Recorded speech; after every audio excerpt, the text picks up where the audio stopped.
Welcome back दोस्तों, आपका स्वागत है एक और नए वीडियो में। आज हम आ गए हैं हमारे आलू भाई साहब के साथ में। बात करेंगे हम बिहार इलेक्शन जो सुनामी आया है उसके बारे में। 26, 27, 28, 29, अब 4 साल और हैं 29 के इलेक्शन के पहले 3-4 साल। तो उसमें क्या क्या इलेक्शन है, 26 की ही बात कर रहे हैं आज, ज्यादा आगे नहीं जाएंगे। 4 इलेक्शन है बीजेपी का। चारों में ही थोड़ा सा डाउन ही, असम को छोड़ के, असम में तो फिर भी चांस है, बट बाकी तीनों में थोड़ा डाउन सिचुएशन है। बात करेंगे भाई साहब के साथ। उसके पहले थोड़ा सा डेटा देख लेते हैं कि कहाँ हैं हम बिहार के बाद में, बिहार का क्या हुआ है, और उसके बाद अब क्या एक्सपेक्टेशन लगाना चाहिए। अगर आप देखेंगे कि ये 2020 का है, लेफ्ट साइड देखिए, वो पूरा महागठबंधन का वोट था। अगर इस बार देखते हैं, पूरा का पूरा Bihar almost it was a sweep NDA का। लाइक होता ना, केमिस्ट्री वर्क किया है यहाँ पे। ऑब्वियसली लाइक होता ना, एडजस्टमेंट्स हुए हैं, वो तो क्लियरली दिख रहा है एडजस्टमेंट्स हुए हैं। सबको थोड़ा थोड़ा थोड़ा थोड़ा दिया गया है, एलजेपी को भी दिया गया, पिछले बार एलजेपी ने जेडीयू का वोट भी काटा था। वो सब ऑब्वियसली इक्वेशंस को मद्देनजर रखते हुए काफी एक तगड़ा इलेक्शन लड़ा गया है। बहुत सारे दिग्गज लोग अपना सीट हारते हारते बचे हैं। आपको ध्यान रखना होगा, यहाँ पे तेजस्वी यादव पर्सनली अपने खुद के सीट को भी इतना ज्यादा वोट से नहीं जीते हैं जितना उनको जीतना चाहिए, जितना आराम से। यहाँ पे सतीश कुमार ने एक जोरदार फाइट दिया था उस सीट पे भी। तो दिस शोज कि ये वो इलेक्शन था जहाँ पे बड़े बड़े लोगों के पसीने छूट गए, और you should not expect anything less इस इलेक्शन से। और बिल्कुल मतलब सुपड़ा साफ हो गया है, सारा है, सारा का सारा पूरा गेम ही पलट गया एकदम on the face of it.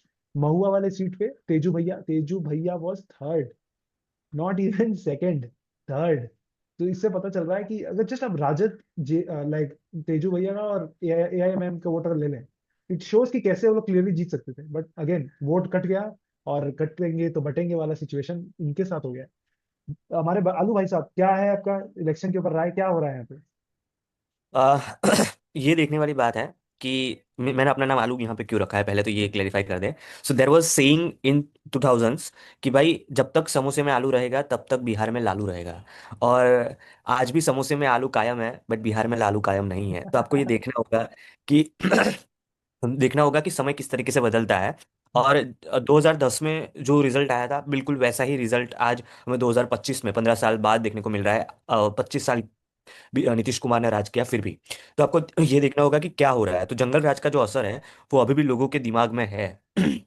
और जो यहाँ पे ये कहा गया है कि जो एम वाई फैक्टर था आरजेडी के लिए और महागठबंधन के लिए, वो एम वाई फैक्टर पूरा का पूरा चेंज हो गया है। वो है महिला और यूथ का फैक्टर। और महिला और यूथ ने भरपूर वोट किया है। मेरी कूक है, मतलब शी इज फ्रॉम बिहार। और वो खुद इतनी अवेयर है पॉलिटिकली कि उसने बोला कि भैया आपको पता है कि हम हमने हमने इसलिए वोट किया है क्योंकि मोदी जी महिला का सम्मान करते हैं। और मिथिला अलीनगर से जो मैथिली ठाकुर को लड़ाया है वो इसलिए लड़ाया गया है कि लोगों को लोगों में ये मैसेज जाए कि मोदी सरकार महिलाओं का कितना सम्मान करती है। तो आपको ये देखना होगा कि महिलाओं ने इस बार 10% से ज्यादा पुरुषों से वोट किया है। और उसके तीन रीजन है। एक तो 10,000 वाली जो स्कीम थी वो। सेकंड जो रीजन था कि बिहार में दारूबंदी। आज भी लोग कहेंगे कि दारू मिलती है वहां पे, लोग ब्लैक में खरीदते हैं, बट आपको ये समझना होगा कि दारूबंदी का जो इम्पैक्ट है वो महिलाओं के दिमाग में कैसे गया है। बिहार में एक टाइम था जब दारू के ठेके वहां पे खुले रहते थे, तब बिहार में जो बच्चियां थी वो जब वो दारू के सामने से गुजरती थी तो उनको शर्म महसूस होती थी कि लोग ऐसे ही दारू में दारू पी के गलत चीजें किया करते थे, चौराहे पे कुछ भी अनाप शनाप बका करते थे।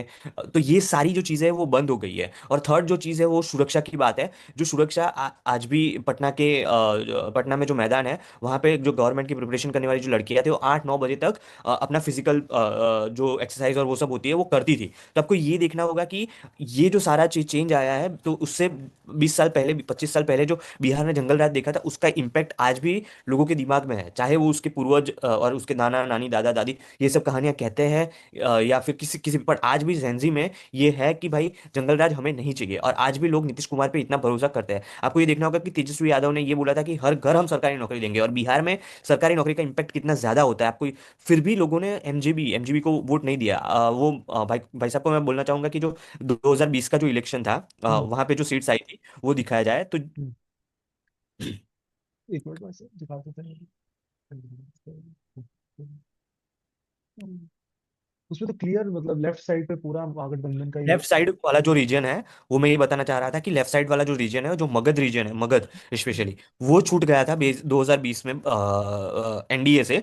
तब नीतीश कुमार ने एक बयान दिया था 2020 का एक जो ये लेफ्ट साइड वाला जो नीचे वाला रीजन है उसको मगध रीजन कहते हैं, वो मगध रीजन है वो छूट गया था। तब नीतीश कुमार ने एक बयान दिया था कि इधर उधर कुछ छूट गया है ना, इस बार वो सारा हारेगा प्राइम मिनिस्टर के सामने। ये बयान दिया हम्म। था शायद एक साल पहले का ये बयान है यस उनका। यस ये यस वाला जो यस। ग्रीन वाला जो पोर्शन है, इसको ये मगध नीचे रीजन कहते वाला। हैं। या। हाँ, ये मगध रीजन में पूरा का पूरा एमजीबी थी, और इस बार मगध रीजन पे भी बीजेपी ने और एनडीए ने कब्जा कर लिया है। तो आपको ये देखना होगा कि किस तरीके से इन लोगों ने इलेक्शन लड़ा है। मैं आपको एक बात बताना चाहूंगा, 2022 की बात है। 2022 में जब नीतीश कुमार लालू प्रसाद यादव के साथ गए, तब अमित शाह ने विनोद तावड़े जो महाराष्ट्र से आते हैं उनको बोला कि आपको बिहार जाना होगा, आपको बिहार में बेस बनाना है बीजेपी का। 2022, 3 साल पहले, 3 साल पहले अमित शाह ने ये सोच लिया था कि बिहार में हम अपना बेस स्ट्रांग करेंगे। ठीक है, तो ये लोगों जो इलेक्शन मशीनरी है बीजेपी की, वो इस तरीके से सोचती है सालों साल पहले। आज शायद उन्होंने 2029 का भी इलेक्शन की स्ट्रेटेजी बना ली होगी। इट्स नॉट लाइक कि भाई वो लोग सीरियस नहीं, they are into serious business of politics. दूसरे लोगों की तरह नहीं है कि आप बीच इलेक्शन में विदेश भाग जाते हो, आप अ, परिवार का जो झगड़ा है वो आप सुलटाते नहीं हो, शीट शेयरिंग में आप कोई एफर्ट्स नहीं डालते हो। ये सब नहीं है, यहाँ पे सीरियस डिस्कशन होता है। आप किस तरीके से देखिए, एलजेपी का जो स्ट्रेटेजी था, एलजेपी ने लास्ट टाइम एक ही सीट जीती थी, पर इस बार वो 19 सीट, वो अपने जो अलायंस पार्टनर है उनको भी साथ लेके चल रहा है, बीजेपी एज अ जो बड़ी पार्टी है वो। और ये आप देखिए कि यहाँ पे अंदर खाने क्या हो रहा है लालू जी की पार्टी में और आरजेडी में। परिवार परिवार टूट चुका है पूरा। तेज प्रताप यादव वो अलग से लड़े, आप देख, हम हमारे भाई साहब ने दिखाया कि महुआ में क्या असर हुआ। महुआ में तेज प्रताप यादव थर्ड पे आए। अगर वो सारे जो एक साथ जुड़ जाते, तो शायद ये सीट जो महुआ की जो सीट थी, वो आरजेडी के पक्ष में या फिर महागठबंधन के पक्ष में जाती। बट बट वो जो वोट डिवाइड हुआ है, और स्पेशली मेरी ये कहना चाहूंगा कि जो एमआईएम है, वो भी अब इस तरीके से वो कांग्रेस को ये बोल रही है कि आप वोट कटवा पार्टी हो। अगर अगर आपने चुनाव ना लड़ा होता तो एमआईएम वो सारी सीटें जीत जाती और बीजेपी को टक्कर देती। तो एमआईएम ये कह रही है कि हम वोट कटवा पार्टी नहीं है, अब आप वोट कटवा पार्टी हो। और इसका आपको ये देखना होगा कि इसका असर कितना बड़ा होगा। रीजनल जो पार्टीज है जो नेक्स्ट इलेक्शन यूपी में आएंगे, यूपी में कांग्रेस को शायद ही मुझे लगता है एसपी गठबंधन करेगी, क्योंकि क्योंकि मध्य प्रदेश जो में एसपी को अखिलेश को बोल दिया था, अखिलेश वखिलेश, कि वहां पे क्या आपका कोई सीमा हाँ है क्या, आपका क्या मतलब है वहां पे। तो दैट शोड कि हाँ कितना रिस्पेक्ट दिया गया था एलाइस को वहां पे मध्य प्रदेश के इलेक्शन में, जब तो सिर्फ 2 ही सीट मांगी हाँ, गई थी, 2 4 सीटें मांगी गई थी। Exactly exactly. तो आपको ये देखना होगा कि कहाँ long term Congress is not playing long term, और वहां पे दिक्कत हो रही है। आपको ये देखना होगा कि वोट चोरी वाला जो मुद्दा था, वो वोट चोरी वाला मुद्दा ग्राउंड पे था ही नहीं कुछ। शायद हमने हम्म, भी पिछले वीडियोस में ये बात की थी कि भाई हम्म, वोट चोरी वाला मुद्दा ग्राउंड पे है ही नहीं। और आप एक ही मुद्दा पकड़ रहे हो। पहले जो 2019 का इलेक्शन था उसमें था कि भाई हम चौकीदार चोर है, वही पकड़ के चले। फिर अदानी अंबानी आपके पास हमेशा रहता है, भाई नहीं फर्क पड़ता है लोगों को कि आप क्या बोल रहे हैं। आपको ग्राउंड, आपको ये देखना होगा कि प्रशांत किशोर की जो एंगल है, मैं वो ये जानना चाहता हूँ। उन्होंने बड़ी अच्छी मेहनत की, और जो सारे मुद्दे थे वो ग्राउंड पे उन्होंने लोगों को समझाए। बट हम्म। उनके पास ऑर्गेनाइजेशनल स्ट्रक्चर नहीं था। तो लोग समझ गए कि भाई ये मुद्दे हैं, पलायन के मुद्दे हैं, ये मुद्दे हैं, नाइन्थ फेल वाला चीफ मिनिस्टर में नहीं चाहिए, ये सारे जो बातें थी वो प्रशांत किशोर ने समझाई। बट लोगों ने देखा कि मेरे पास ऑप्शन क्या है। अब प्रशांत किशोर इतने बड़े तो हुए नहीं अभी कि हम उनके पास भरोसा कर सके, शायद वो आएगी भी नहीं इस इलेक्शन में। तो इन लोगों ने क्या किया कि भाई एनडीए को वोट दे दिया, और पूरा का पूरा इलेक्शन है वो सुनामी के तौर पे आ गया। तो ये है बिहार इलेक्शन का मोटा मोटा। Yes yes. लास्ट पॉइंट इस चीज के ऊपर, बेसिकली मेरे हिसाब से ये इलेक्शन राजद को निकालने का इलेक्शन था, कि राजद को नहीं आने देना है, रादर देन कि एनडीए को आने देना है। वो तो था ही ऑब्वियसली, बट बहुत सारे वोटर ऐसे भी थे, वो ये बोल रहे थे भाई राजद नहीं चाहिए। जैसे भी है नीतीश कुमार, जैसा भी है बीजेपी, वो फार बेटर है राजद से। तो राजद नहीं आना चाहिए कोई भी एंगल से। और वो जो एन वाई का कॉम्बिनेशन है मुस्लिम यादव वाला, उसको जो टक्कर दिया गया है, ये जो नया वाला सिस्टम है उसके हिसाब से, दैट इज रियली समथिंग। मतलब मानना पड़ेगा कि क्या फाइट है ये। महिला और युवा वाला जो एंगल है, my goodness, this is something else. But अब आते हैं 2026 के इलेक्शन में, आसाम है, केरला है और बंगाल है। बंगाल में महिला नहीं चलेगा, यहाँ पे ऑलरेडी महिला का चल रहा है स्कीम, तो यहाँ पे इतना इजी नहीं है मैट्रिक्स, अगर उस तरीके से देखेंगे। और जहां तक तमिलनाडु केरला है, कोई एक्सपेक्ट नहीं कर रहा है बीजेपी को इस बड़े रूप से जीतने के लिए, टू बी टोटली ऑनेस्ट यहाँ पे।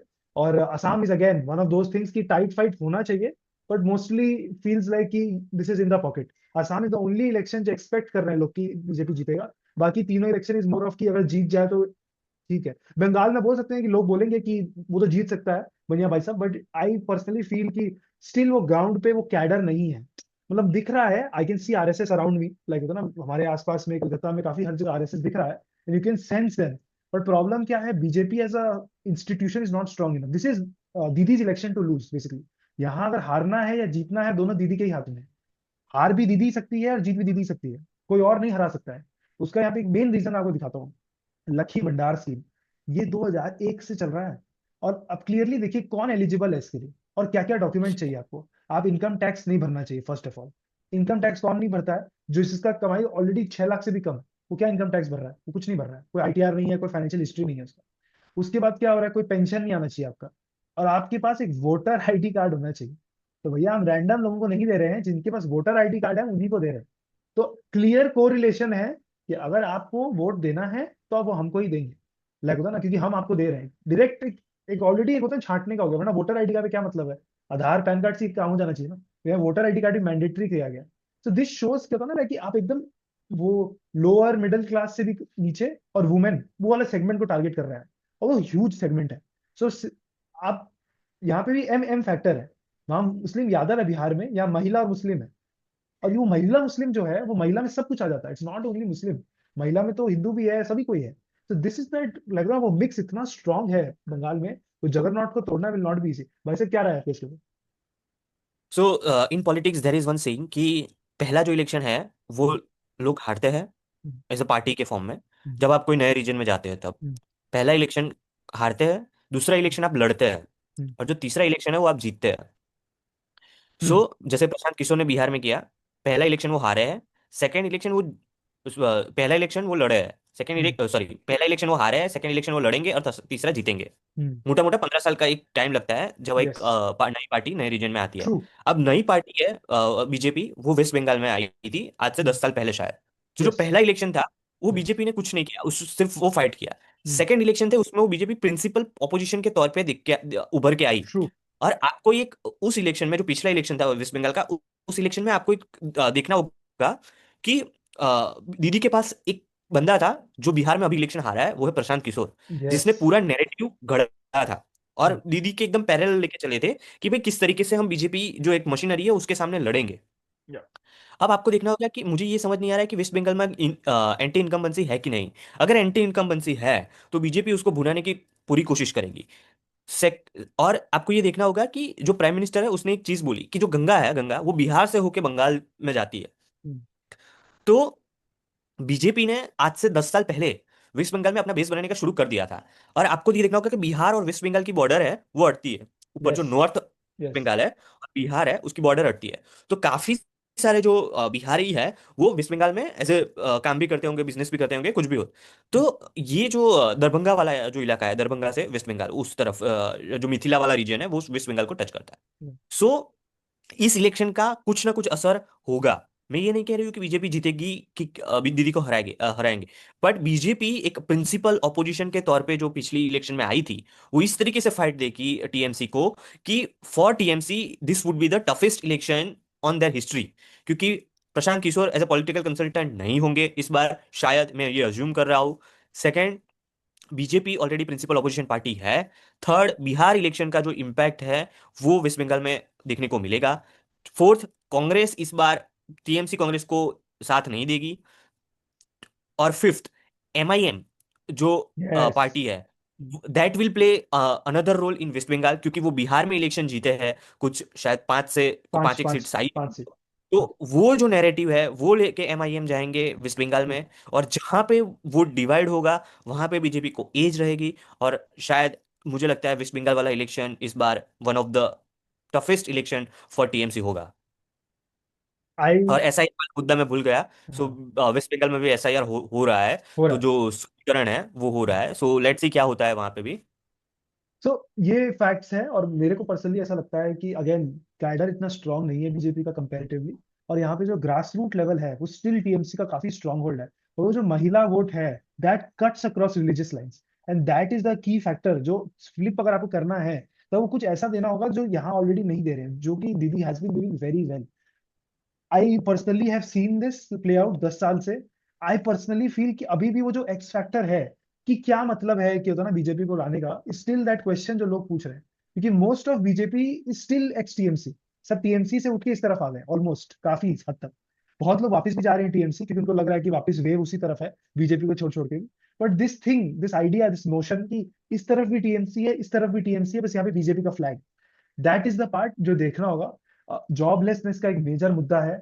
Safety, which has never been a problem for Didi, इस स्केल पे सिटीज के अंदर में has started to become huge problem. Post that like ना, अगर आपको पता नहीं हो तो डॉक्टर का रेप केस जो था उसके बाद में वो मल्टीपल चीजें जो एस्केलेट हुई हैं, this safety notion has really tarnished her image, जो पहले कभी भी केस नहीं था। That's why I am saying ये इलेक्शन बीजेपी का जीतने का नहीं है, ये इलेक्शन दीदी का हारने का है या दीदी का ही जीतने का है।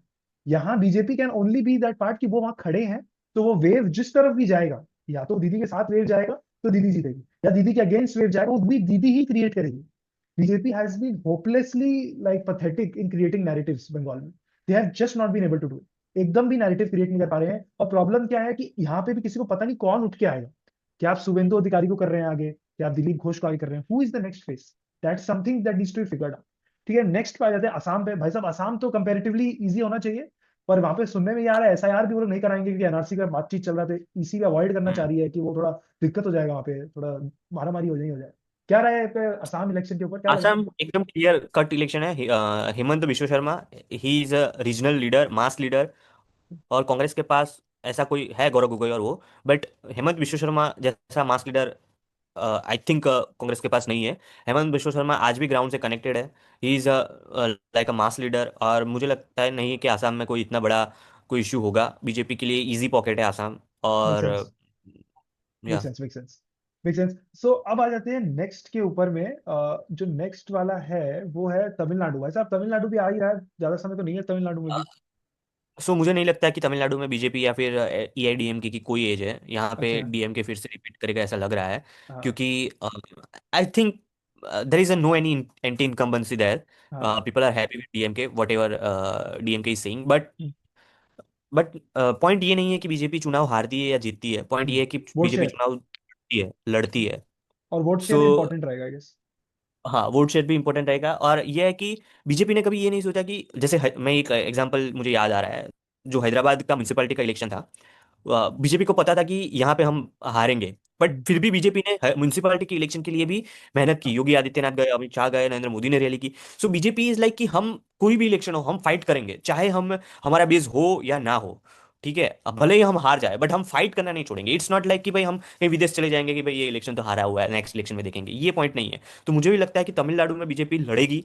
चाहे वो हारे या जीते वो सेकेंडरी चीज है, बट तगड़ी फाइट बीजेपी देगी। पोर्ट्रेट इस तरीके से करेगी कि हम जीत रहे हैं। निर्मला सीतारमन का यूज करेंगे, एस जयशंकर का यूज करेंगे वो लोग, अन्नामलाई या उनका यूज करेंगे, but they will fight definitely. So let's see क्या होता है तमिलनाडु के इलेक्शन में। रिगार्डिंग केरला, केरला यस, में मैं उसी पे आ रहा था। देर is a zero chance because left versus Congress he her time रहा है। हम्म, बट मुझे इस बार लग रहा है कि बीजेपी क्या ट्विक कर सकती है। तो मुझे लगता है कि शशि थरूर को शायद इस तरफ लाने की कोशिश करेंगे।